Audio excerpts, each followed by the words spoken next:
tiếng ngặt thutin hi mụ tu ra vang to te sin o nia mak khop mai le lama kan om le akil khor em bokolom le vela kha hon han tum vechin te ka thiam em ani lo zo ki pedai lom hei zong che e tu rom ta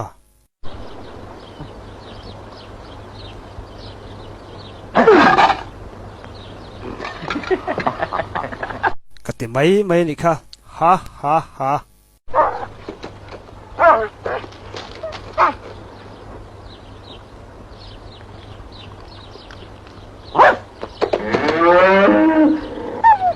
eo avarim tu hiam ve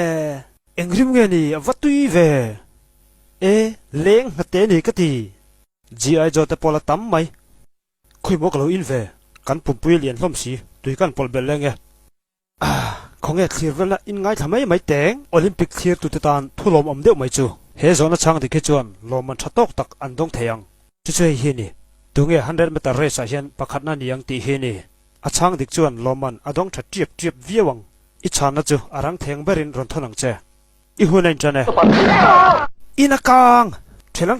ina kang tu kan choi nge tu kha tu ko ron le ni ro le ro the thang thilo ati department ko lo me khoi kan ron wonge kha ko ron the thang han mong sa khoi kang ti dang khria lom so do text maya kantina e tu ra balak le charchar ngai don ne hey kale so local kale aron dai nga bang tiro ron dai phero ma se mong te khano mo su anala ni pat ek tamani o khai thil kha pat ek tamani man mo su kha he veng ro azai ngai te kha chet azai ngai te kha o sao thong re man mo su pat ek tamani thil ken mo te kha anala ni kha phim khuro o khala chu thok to lo ma se kha don hoi min van te thau thong ti ha le maya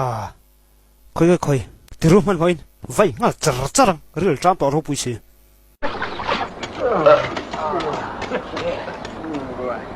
ka dul chu khuang ta kai marang pang ani le ta peng mai na tuin ti me mo a tui khop mai eng em in ti long chu mo kan vok dam lo sa nia chu tiang poi mo lo a tui ani a thai thil te thil tur chu ka nei nia ka du sak em cheu wangin chu ko ron thil don cheu ni lai tar chu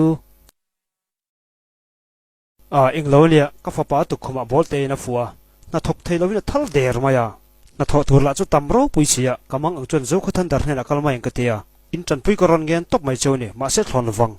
Inglolia kot ther zong chei moi vek ngai dona chu wangin nang niang tlangwal virgin hin chakti ka hria karon som choni a thon wang ani enge kan lo man tur chu o ama sabera chon kot thera in ming hora puya zianiang